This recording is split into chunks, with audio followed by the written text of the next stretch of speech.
तीसरा नंबर में ये अनुपातों का हमें तुलना करना है और तुलना करके हमें ये बताना है कि ये जो समीकरण युग्म है ये संगत है या असंगत है। ठीक है, A1/A2, B1/B2, C1/C2 निकालेंगे और उसके बाद तुलना करके हम बताएंगे कि कौन सा संगत है और कौन सा असंगत है, संगत है या फिर असंगत है। कब संगत होता है और कब असंगत होता है ये हम सबको पता है, थोड़ा एक बार देख लो।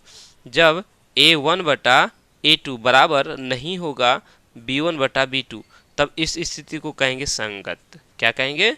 संगत। ठीक है, और एक है जब A1/A2 बराबर होगा B1/B2 और बराबर हो जाएगा C1/C2 तो भी इसको कहेंगे संगत। क्या कहेंगे? संगत। और जब A1/A2 बराबर B1/B2 होगा लेकिन C1/C2 का बराबर नहीं होगा तो इस स्थिति को कहेंगे असंगत। ठीक है, तो बस ऐसे ही निकाल देना, जैसे दूसरा नंबर हम लोगों ने बनाया ठीक उसी तरह से तीसरा नंबर भी बना देंगे। तो तीसरा नंबर में ज़्यादा लिखने की ज़रूरत नहीं है, हाँ थोड़ा सा तो लिखना पड़ेगा। चलो, तो हल लिखेंगे, किताब को हटाते हैं, पहला समीकरण युग्म में लिखेंगे। सबसे पहले लिखेंगे हल, तीसरा नंबर है ना, तीसरा नंबर हल। ठीक है, 1 नंबर समीकरण युग्म में क्या क्या दिया हुआ है लिख लेते हैं। ये है 3x जोड़ 2y बराबर 5। दूसरा समीकरण है 2x घटा 3y बराबर 7। अब हम यहाँ A1/A2 और B1/B2 निकालेंगे, फिर उसका C1/C2 चलो, A1/A2, A1 कितना है? 3 है। A2 कितना है? 2 है। तो A1/A2 3/2 आ गया, कटेगा नहीं तो छोड़ देंगे, है ना। अब देखेंगे B1/B2 निकालेंगे, B1/B2, B1 कितना है? Y 2 के साथ गुना हो रहा है तो ये 2 हो जाएगा। उसके बाद B2 कितना है? ये Y 3 के साथ गुना हो रहा है, साथ में घटा भी है तो यानी घटा 3 हो जाएगा।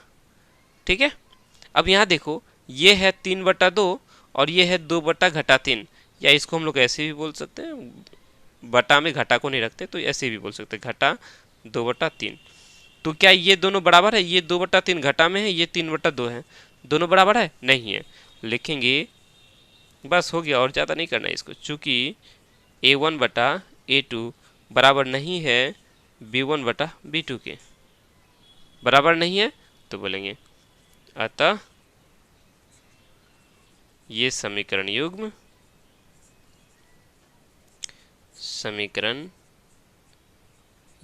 संगत है।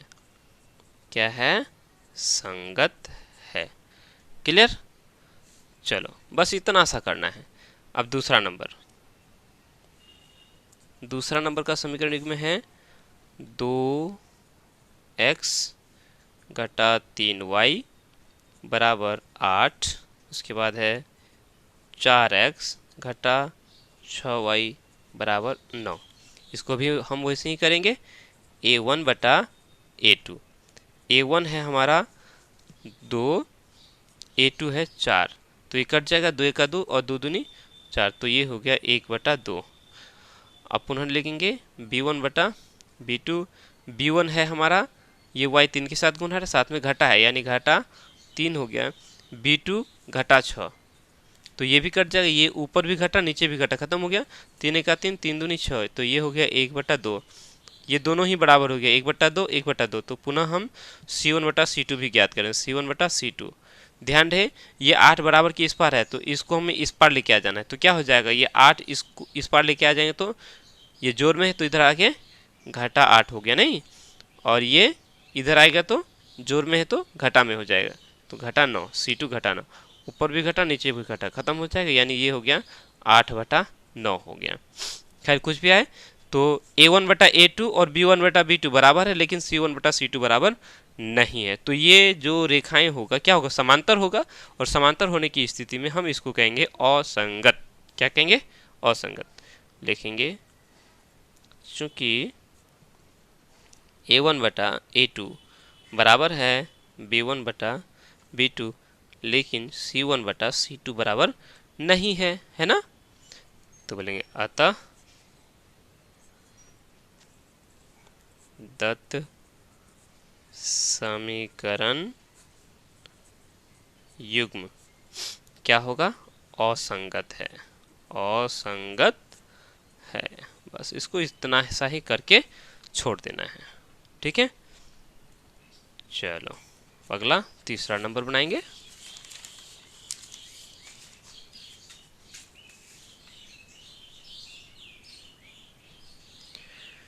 तीसरा समीकरण युग्म क्या है?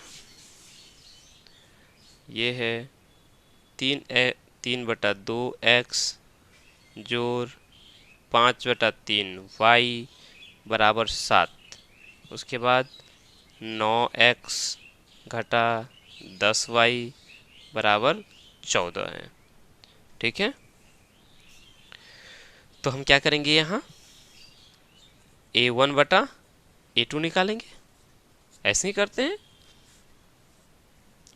अब देखो a1 कितना है? 3/2। a1 है 3/2 और उसके बाद a2 है हमारा 9। तो अब ये कितना हो जाएगा?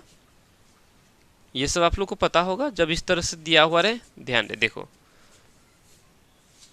जब भी इस तरह से दिया हुआ रहे, मान के चलते हैं 5/2 बटा में 4 दिया हुआ रहे। ठीक है, तो ध्यान रहे ये बटा वाला है ना, उसके इस 4 के नीचे कुछ नहीं, मतलब 1 है, ऐसे समझोगे। ठीक है, तो ये ऊपर वाले को इसके साथ गुना करोगे और इसको इसके साथ गुना करोगे। ठीक है, कोई दिक्कत? चलो, या हम ये कहेंगे कि ये और ये कटेगा, अगर काटोगे तो छोड़ो, फिलहाल इतना समझ लो। यानी इसको इसके नीचे कुछ नहीं, मतलब 1 है ना, तो इसको और इसको गुना करेंगे, या हम इसको और इसको काट सकते हैं। फिलहाल छोड़ो, अगर नहीं समझ में आएगा तो ऐसे देखो, ये ऊपर वाला को और नीचे वाले को गुना करेंगे, तो ऊपर 3 और नीचे 1, तो 3 का 3 हो गया, और बटा में इस 2 को और इस 9 को गुना करेंगे, 9 दूनी 18 हो गया। ठीक है, सहूलियत के हिसाब से अब ये कट जाएगा, 3 का 3, 3 छके 18, कटना तो है, यही कट जाता, 3 का 3, 3 9 कट जाता। ठीक है, तो खैर समझ में आया अच्छी तरह से, इसलिए हम लोग यहाँ काट दिए, 1/6 आ गया। पुनः हमें क्या करना है, अब b1/b2 निकालेंगे। b1 कितना है? y के साथ 5/3 गुना हो रहा है, तो b1 हो गया 5/3 बटा, ये बड़ा वाला बटा, ये जो है b1 है। उसके बाद b2 कितना है? घटा 10 है, घटा 10 है। तो इसको भी हम लोग ऐसे कर सकते हैं, चाहे तो हम यहाँ काट सकते थे, 5 के 5, 5 दूनी 10, यहाँ काट सकते हैं। अगर समझ में नहीं आता तो देखो इसके नीचे में कुछ नहीं, मतलब 1 है, तो 5 का 5 हो जाएगा, ये ऊपर रह जाएगा। ठीक है, पुनः हम देखेंगे, देख ये 3 और 10 को गुना करेंगे, 3 दाए 30 हो गया। उसके बाद ये माइनस है, तो माइनस यहाँ रख देंगे, तो ये भी 5 का 5 और 6 5 है 30, यानी ये घटा 1/6 आया। चूंकि घटा है ना, तो घटा 1/6 आया। याद रहे, यहाँ आया 1/6 और ये घटा 1/6, तो दोनों बराबर है क्या? बराबर नहीं है, ये जोड़ में ये घटा में बराबर नहीं है। ठीक है, तो लिखेंगे चूंकि a1/a2 बराबर नहीं है b1/b2, नहीं है ना, तो बोलेंगे अतः दत्त समीकरण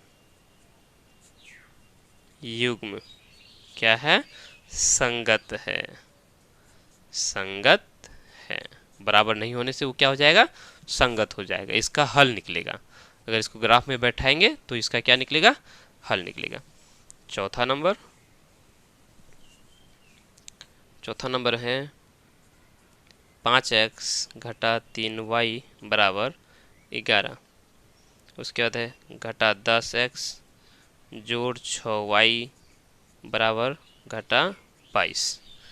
चलो अब इसको भी करेंगे, a1/a2। a1 मेरा 5 है और a2 है घटा 10, तो कितना हो जाएगा? 5 का 5, 5 दूनी 10, 5 का 5, 5 दूनी 10, यानी घटा 1/2 आ गया। चूँकि घटा है ना, ऊपर जोड़ नीचे घटा, तो घटा हो गया। उसके बाद b1/b2 निकालेंगे। b1 मेरा घटा 3 है, घटा 3, और b2 मेरा 6 है, तो ये भी कट जाएगा, 3 का 3, 3 दूनी 6, यानी ये भी घटा 1/2 हो गया। पुनः निकालेंगे c1/c2। c1 है कितना? इस 11 को हम बराबर किस पार लेके आ जाएंगे तो क्या हो जाएगा, ये घटा में 11 हो जाएगा। घटा 11 बटा ये घटा 22 बराबर किस पार है, तो इसको इस पार लेके आ जाएंगे तो क्या हो जाएगा, जोड़ में हो जाएगा, यानी कि ये हो जाएगा 22 हो जाएगा। ठीक है, तो 11 के 11, 11 दूनी 22, ये भी आगे घटा 1/2। तो देखो तीनों आपस में बराबर हैं तो लिखेंगे चूंकि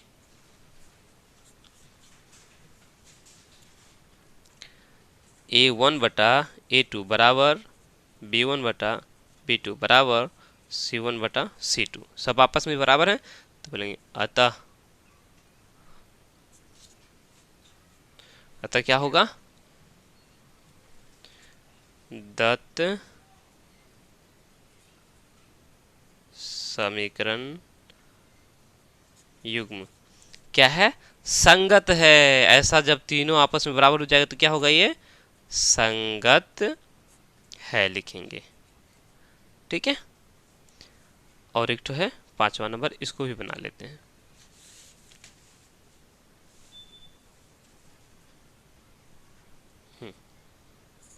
5 नंबर में है 4/3x जोड़ 2y बराबर 8, पुनः है 2x जोड़ 3y बराबर 12।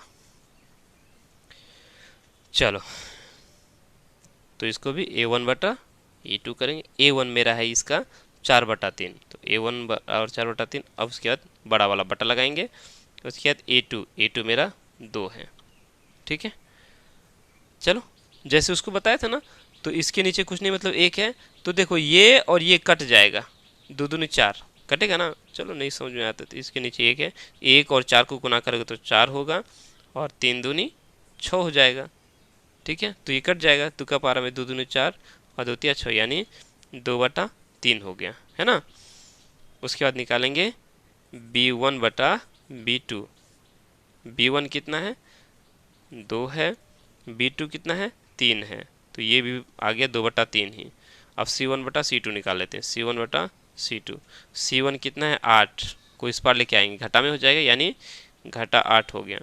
C2 अगर निकालेंगे, C2 कितना है, 12 को इस पार लेके आएंगे तो कितना घटा में हो जाएगा, क्योंकि ये 12 जोड़ में है, इस पार आके घटा में हो जाएगा, यानी घटा 12 हो गया। तो ऊपर भी घटा नीचे भी घटा, दोनों घटा खत्म हो गया। उसके बाद देखो ये 4 का पारा में कट जाएगा, 4 दूनी 8 और 4 तिया 12, कितना आ गया, 2/3 आ गया। तो तीनों आपस में क्या हो गया, बराबर हो गया बोलेंगे, चूंकि A1/A2 बराबर है B1/B2 बराबर है C1/C2, सब आपस में बराबर है तो बोलेंगे अतः दत्त समीकरण युग्म संगत है। क्या है, संगत है। क्लियर, बस इतना सा ही करना था, सो हम लोगों ने क्लियर कर लिया।